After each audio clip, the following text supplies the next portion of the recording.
Chancellor has a real problem here, and the Bank of England's got a real problem. What do you actually address first? Getting the economy growing? Well, of course, we all want to do that, but also managing inflation. And of course, for a couple of generations, people haven't seen inflation at double-digit levels. I go back to the 70s, sadly I can, and actually seeing my father with a fixed-rate pension, or fixed amount in a pension, devaluing by a quarter, 25% in a year, and you can't get that money back. So inflation is vital, you've got to hit it, which is a fine statement. But the pain that you just alluded to, people with cost of mortgages going up, trying to even renew a mortgage going up.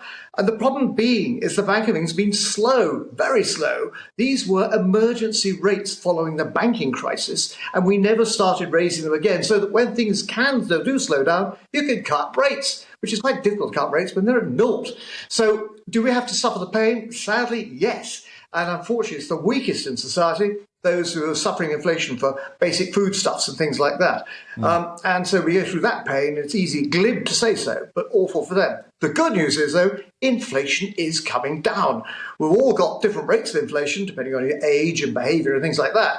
But overall, things like foodstuffs are now beginning to see a peak. We can kind of touch wood if we possibly can. But also we can see this in America, and we're seeing it throughout the EU as well.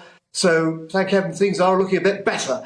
But that's not much consolation if you've just seen not just your mortgage go up, but all those power charges as well. And that's right. And Justin, another reason for increasing interest rates is to encourage people to save. When you look at the savings rates on offer, they're absolutely pathetic. The big four savers are offering a feeble 0.7 to 1.3, nowhere near 4.5%. It's just like petrol. How come it kind of raises like a rocket what they charge you, but it raises like a feather what they give you?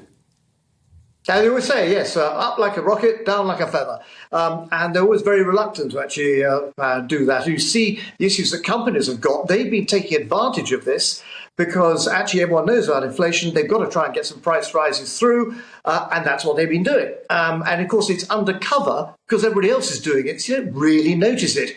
Well, you do if you live in the poor areas of the country, because things like whether it's pasta or basic foodstuffs, they've been going up some figures we've had sometimes doubling, but it's improving. And so hopefully in a few months' time, you won't see rates being cut dramatically, but hopefully we're going to start seeing a little bit more growth coming through and inflation coming down. But don't let us talk ourselves into doom and disaster, because the growth figures we've had this week are just rounding figures. The bottom line is we haven't got any real growth, and it's going to take time for that to come back. And what does it?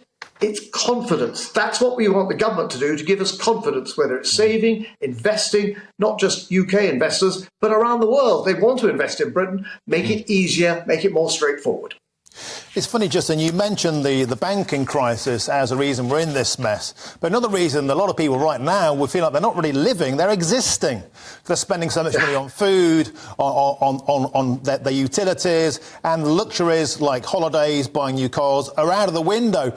How much of this is also down to the fact that the government trashed the economy with lockdowns, £410 billion spent, leaving us £2 trillion in debt as a nation? Is the average person out there now picking up the tab from government disaster?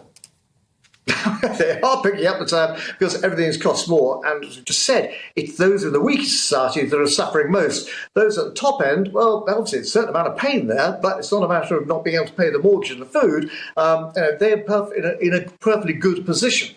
However, what we can try and do is make sure not just inflation coming down, but get people to be more savvy about their finances. You've got things like credit unions, wonderfully old-fashioned, but you can borrow money there at a much lower cost. And so in many ways, far more friendly than the usual bank you have to try and deal with. But also more financial planning across the family. It's very difficult if you're just maybe left university or you're starting a job, maybe you're engaged, married, may have kids, and all those price rises going up, but no one's told you what you can be doing. And the answer is actually what we used to do many years ago, coordinating the family, grandparents and others, so that costs are shared, savings are shared, to let the weakest in their family be able to get a mortgage coming through.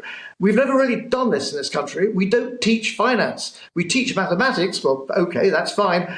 But what we really teach people is how much money do I need in a pension pot? How much do I need to make sure that my family is going to be safe?